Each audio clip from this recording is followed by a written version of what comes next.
देखो जी, ऐसा कुछ नहीं है, हमें तो इतना पता है मोदी जी हमें 2 टाइम का राशन दे रहे हैं, हमारे घर बना दिए। और मोदी जी को तो 3 हमारे तलाक खत्म कर दिए, रातों को पी के आवे थे और आगे जी उल्टी सुद्धी गालियां देवे थे और आगे जी यूं कर देवे थे जी। बस अब तो तलाक हो जाएगा। अब ये हम तो इन चीजों से बच गए, हम तो जी मोदी जी को वोट देंगे। अखिलेश यादव जी का कहना है सिर्फ करे कराए पर बैठना है और ऐसे व्यक्ति को हम लोग बिल्कुल भी नहीं चाहते। अखिलेश यादव को नहीं देते हम वोट। हाँ, क्या करा उनने, करा क्या ये बता। आज हम मोदी जी की वजह से तो इतनी सेफ हैं, राशन हमें मिल रहा, घर हमें मिल रहे हैं, सारा कुछ हमें सारी सुविधा मिल रही। रोजगार नहीं दे रहे हैं तो भाई वो जो रोजगार दे रहे थे ना कि भाई लोगों को 10-10, 20-20 लाख रुपए देना पड़ रहा था एक कांस्टेबल की जॉब के लिए भी, तो उससे अच्छा है रोजगार ही ना मिले। क्योंकि किसी के सर से छत जाए, इससे अच्छा ऐसे ही रोजगार का क्या करेगा बंदा। आप कुछ बोलना चाहेंगे? पैदा होती थी तो लोग डरते थे कि मैं कैसे इन्हें पढ़ाऊंगा, कैसे इनकी शादी करूंगा, कैसे सब कुछ, मतलब बच्ची के पैदा होने से माँ बाप के मन में डर आ जाता था। लेकिन आज जब बेटी होती है ना तो माँ बाप भी उतनी खुशी से उनका जन्म का दिन मनाते हैं। क्यों कि बेटी के लिए जो योगी जी ने इतनी योजनाएं निकाली हैं, जो इतनी सुरक्षाएं दी हैं, वो पैदा होने से लेकर उनके लिए जो खातों में उनके पैसे, जो उनकी शिक्षा फ्री है, जो उनके सामूहिक विवाह में जो उनको पहले अनुदान राशि 51,000 हुआ करती थी, अब बढ़कर 1 लाख रुपए कर दी है। अभी जो संकल्प पत्र आया था बीजेपी का, उसमें वो बेफिक्र रहते हैं कि मेरी बेटी अगर पैदा हुई है और मैंने पढ़ा लिखा कर उसे अच्छी जगह नौकरी भी मिलेगी और नहीं मिलेगी तो मैं उसकी सुरक्षित शादी कर पाऊंगा, उतना उसको दे पाऊंगा कि वो अपना परिवार चला सके। क्या ये किसी और सरकार ने बच्चों के लिए सोचा, खासतौर बेटियों के लिए? आज यदि हिंदुस्तान में कोई बेटी पैदा होती है ना तो उनके होने पर उन्हें फेंका नहीं जाता। आपने शायद एक वो आया था सीरियल कि वो एक अम्मा जी वाला था कि बेटी पैदा होते से ही दूध में डुबा दिया जाता था उसे, बालिका वधू नहीं था वो, अगले जन्म मुझे बेटी आई दीजिए। हाँ उस तरह का कोई मैटर था, ये था इस तरह का। लेकिन उसमें क्या दिखाया जाता था कि अगर बेटी हो गई है तो उसे दूध में डुबो के मार दिया जाता था कि बड़े होने पर इसकी शादी करनी पड़ेगी, इसको पढ़ाना पड़ेगा, फिर ये दूसरे के घर में, मतलब मन में एक वहम सा था, उनके डर सा था। लेकिन आज नहीं है। क्यों कि मुस्लिम के लिए भी वही है और हिंदू के लिए भी वही है। जो योगी जी मोदी जी सोचते हैं ना, अगर हर इंसान के लिए वो सोचते हैं ना तो ये उन लोगों के मन में ये नहीं रहता कि मुस्लिम, उनके मन में ये नहीं रहता कि मुस्लिम मेरे लिए अलग है या हिंदू मेरे लिए अलग है। उनका तो एक ही मुद्दा है, सबका साथ सबका विकास। लेकिन ये बहुत कम लोगों की समझ में आता है कि दूसरी सरकारें उनके मन से ये हिंदू मुस्लिम का जो खाई इसको और गहरा करना चाह रही है, बल्कि साथ लाने को। और मोदी जी चाहते हैं कि मैं सबको साथ लेकर आऊं, भले वो हिंदू हैं भले मुसलमान हैं। अगर वो हिंदुस्तान में है तो वो हिंदुस्तानी है, ना कि वो मुसलमान और हिंदू। ऊपर वाले ने जब हमें एक जैसा बनाकर भेजा है तो हम कौन होते हैं उसे जातियों में बांटने। क्या नाम है आपका? मेरा नाम कंचन है। क्या वाकई में मुस्लिम महिलाएं चाहती हैं बंद कर रहना? क्या उन्हें लगता है कि जो घर में हिजाब पहनती हैं उनकी स्कूल की उनकी जो बेटियां हैं वो आगे जब स्कूल जाएं तो वो भी अपना पूरा चेहरा ढक कर जाएं? क्या है ये सारी बातें और क्यों हो रही है हिजाब पे इतनी राजनीति? और उत्तर प्रदेश चुनाव में इस हिजाब राजनीति का कितना असर पड़ने वाला है, ये सब हम पूछेंगे। क्या नाम है आपका? राशिदा। राशिदा जी, आप मुझे बताइए, अभी जो उत्तर प्रदेश चुनाव में कर्नाटक से हिजाब का मुद्दा उठकर आ गया है, तो क्या लगता है ये क्या है पूरा हिजाब का मुद्दा और क्यों राजनीति में इसको इस तरीके से इस्तेमाल किया जा रहा है, जबकि अभी कुछ ही दिनों में यहाँ पे चुनाव होने वाले? ये राजनीति है और कुछ नहीं है इसके अलावा।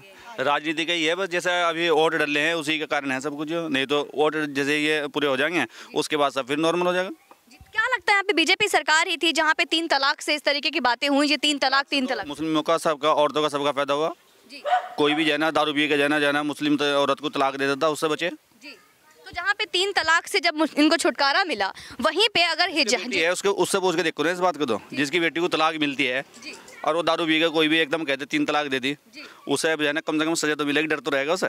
तो इस तरह की बातें क्यों उठकर आ रही है ये सब राजनीति फंडे है और कुछ नहीं। राजनीति के फंडे समझ में आते हैं, तो ये शब्द क्यों इस्तेमाल किया जाता है कि कीमती चीजों को ढक के रखना चाहिए? क्या इस्लाम में महिलाएं चीज है, माल है, वस्तु है, खजाना है, क्या है वो? बस वो तो सबकी माँ बेटियां हैं, सबके लिए यही है। तो कीमती चीज क्या है वो?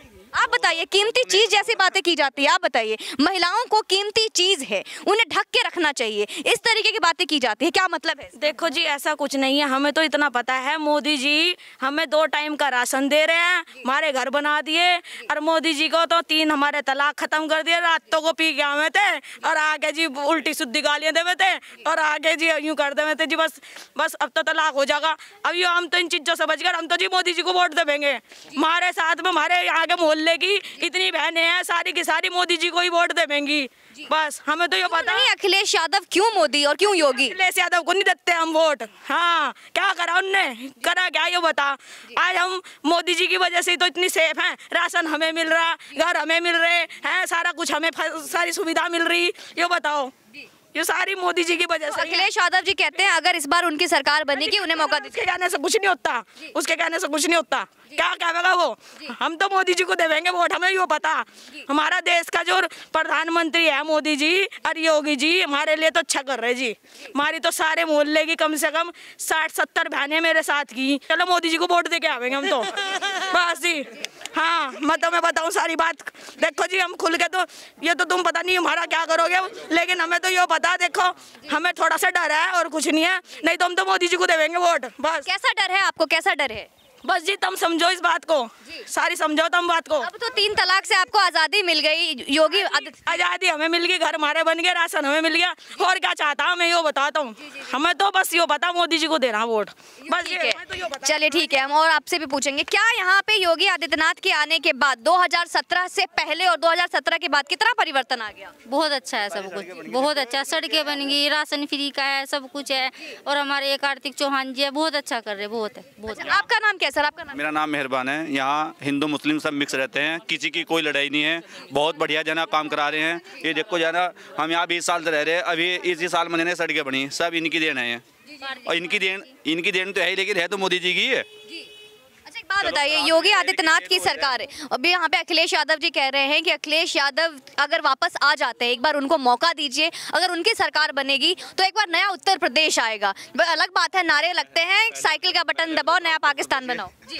पहले तो ये उत्तर प्रदेश था, तो क्या था उस वक्त का माहौल और अभी का, क्या ऐसा क्या बदल दिया? बस अभी बढ़िया है, हमारे लिए तो कोई दिक्कत नहीं बढ़िया है अभी। चलिए हम इधर कुछ और महिलाएं से बात करेंगे। सबसे बड़ा मुद्दा आता है विकास का, क्या विकास किया है? क्योंकि मैंने सुरक्षा पे बहुत सवाल डाल लिए कि महिलाओं का सुरक्षा बहुत अहम मुद्दा था, वो बहुत सुरक्षित है महिलाएं, लेकिन विकास क्या किया है जब से योगी आदित्यनाथ आए? मैं इतना ही कहना चाहूँगी कि जब से हमारे मुख्यमंत्री जी द्वारा कार्य कराया गया, आप देख सकते हैं कि कितना चौमुखी विकास हुआ है। जब हम लोग दिल्ली जाते थे, दिल्ली जाने के लिए 8-8, 10-10 घंटे हम लोग बसों में जाते थे, चाहे हम गाड़ियों से जाते थे, लेकिन अगर अब देखा जाए तो मात्र आप 4 घंटे में सहारनपुर से आप दिल्ली कहीं भी जा सकते हैं। कितने सुंदर हाईवे दे दिए, कितनी सड़कें दे दी, कितना सब कुछ तो दे दिया, और क्या चाहेंगे। तो एक बात बताइए, सड़कें दे दी, सारी जो आपकी एक्सप्रेसवे की बात कर रहा है, अखिलेश यादव जी तो सबका क्रेडिट खुद लेते हैं, वो बोल रहे हैं मैंने बनवाया सब कुछ।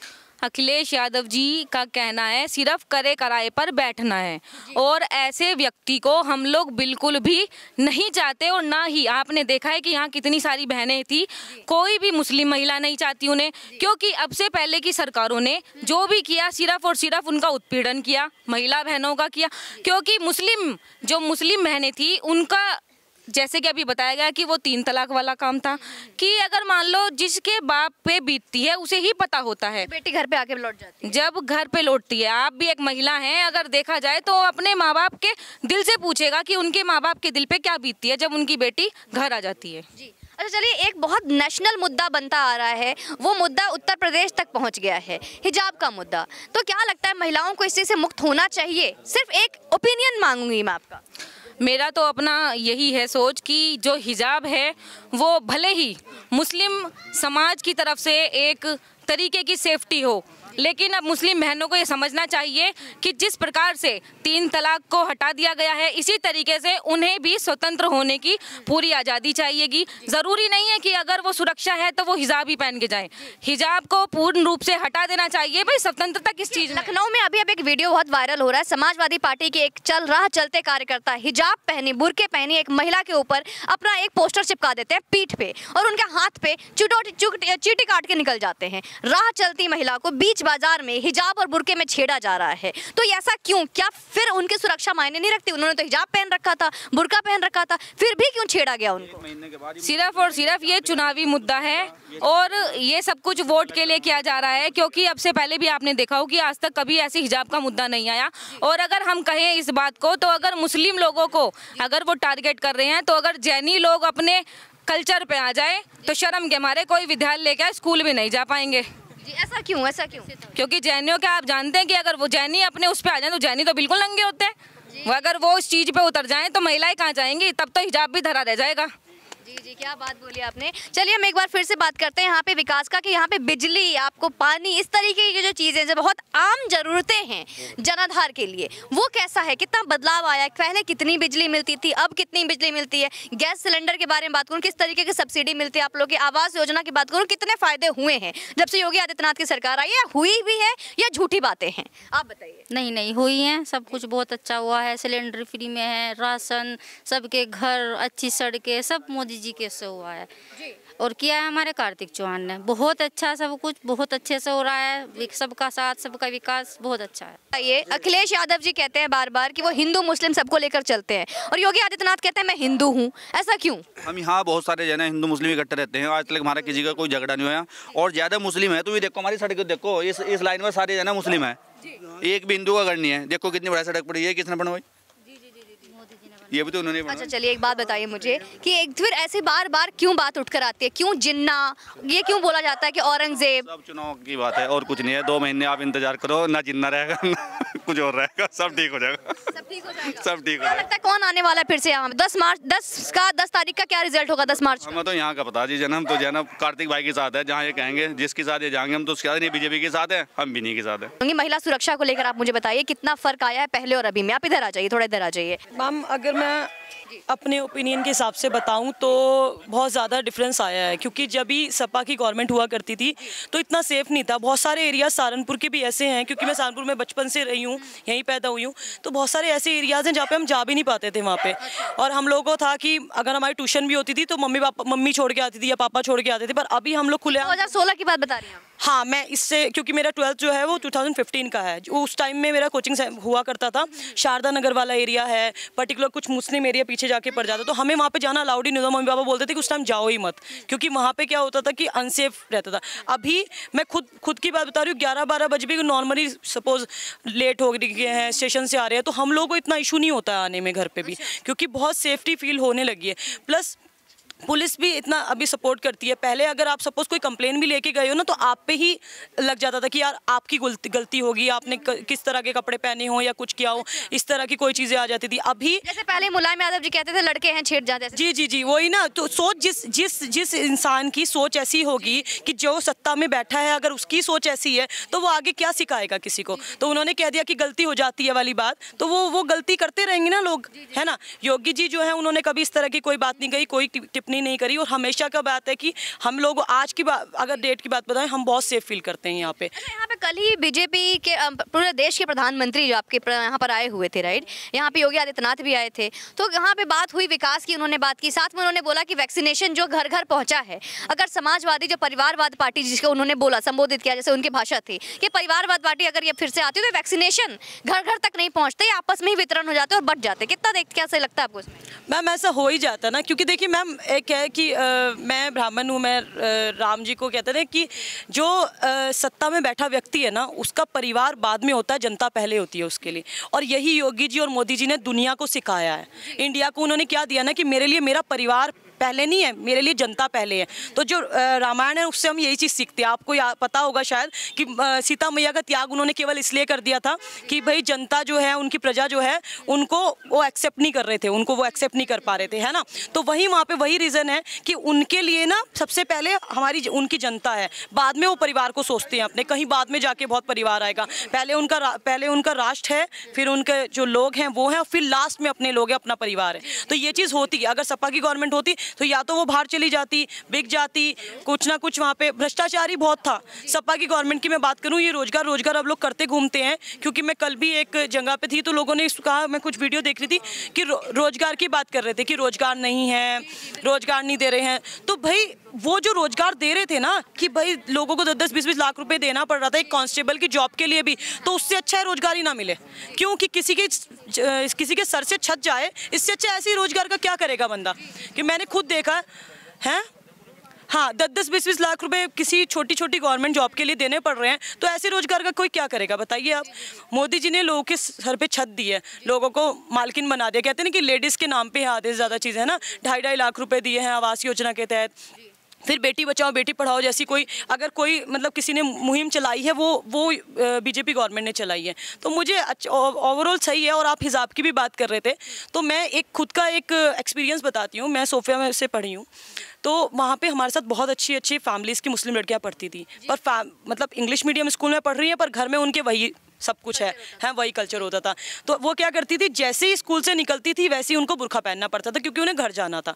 हालांकि दे वर नॉट कंफर्टेबल, बिल्कुल कंफर्टेबल नहीं होती थी, उनका कंफर्ट जोन उसमें था ही नहीं। क्यों भाई, वो तो नॉर्मली स्कर्ट पहन के आ रही हैं स्कूल में, फिर वहाँ पे उन्हें बुर्का पहन के जाना पड़ रहा है। तो एक बारी रैंडमली, क्योंकि हम लोग उनको बाहर पहचान भी नहीं पाते थे, तो हमने पूछ लिया यार क्या मतलब क्या प्रॉब्लम है, क्या है यार, घर पे ऐसा ही है, घर पे यही कल्चर है, हमें फॉलो करना ही पड़ता है। घर का कल्चर हमें समझ में आता है, लेकिन ये हिजाब वर्सेस किताब जो चल रहा है, तो हिजाब से ऊपर, किताब से ऊपर हिजाब कैसे हो गया? ये क्या मुस्लिम महिला, मुस्लिम बहन बेटियों के क्या पढ़ने का अधिकार नहीं है? नहीं मैम, उन्हें क्यों नहीं पढ़ने का अधिकार है आप बताइए। अब दबाया जा रहा है उनको? मैं नहीं मानती उनको दबाया जा रहा है। अगर वो दब रहे हैं तो शायद उनकी फैमिलीज़ की वजह से, हालांकि ऐसा कोई नहीं है आज की डेट में जो उनको दबा पाए। क्योंकि मैं ये एक विनती करना चाहूँगी कि अगर आपकी बेटी पढ़ना चाह रही है तो उनकी मदर, उनके फादर उनको सपोर्ट करें, क्योंकि कल को आने वाले कल में ना ये हिजाब जो है उनको सपोर्ट नहीं करेगा, उनकी पढ़ाई उनको सपोर्ट करेगी। वो कितने पढ़े लिखे हैं, उन्हें किस लेवल पे जॉब मिलती है, उन्हें हिजाब के अकॉर्डिंग जॉब नहीं मिलती कि आपने हिजाब पहना है तो we are giving a job to you. ऐसा कुछ नहीं होता है कभी भी। जॉब मिलेगी उनकी कैपेबिलिटीज़ पे, वो कितना ज़्यादा टैलेंटेड है, उनको वो कितना पढ़े लिखे हैं, उन सब चीज़ों पे जॉब मिलेगी। तो मतलब मेरा केवल इतना ही कहना है कि अगर आपको लगता है कि आप उस चीज़ को थोड़ा सा इग्नोर कर सकते हो और कहीं पे ये ठीक है, इन लोगों का कल्चर है, मैं उसको मना नहीं करूँ, क्योंकि हम लोग भी मतलब सारे लोग साथ में ही रहते हैं। अब हिंदू मुस्लिम की बात करने लगे हैं, इतने लोग हैं आसपास बराबर में रहते हैं, खाना एक दूसरे के, कभी बिरयानी बनी है इधर चली गई, कभी हलवा बना है उधर चला गया, सब चल रहा है। अभी जब तक ये बीजेपी, लोगों का क्या मुद्दा है ना, और सारी गवर्नमेंट्स का मुद्दा आप पूछो क्या है, बीजेपी को हराना है, बस इनका मुद्दा ये है। हम लोगों का मुद्दा क्या है वो इनको बिल्कुल समझ नहीं आएगा। इनका सबका मुद्दा है कि भाई कोई सी भी पार्टी हो, बीजेपी को हराना मुद्दा है। इनको आपस की इनकी कोई लड़ाई नहीं है, इनकी लड़ाई मेनली बीजेपी से।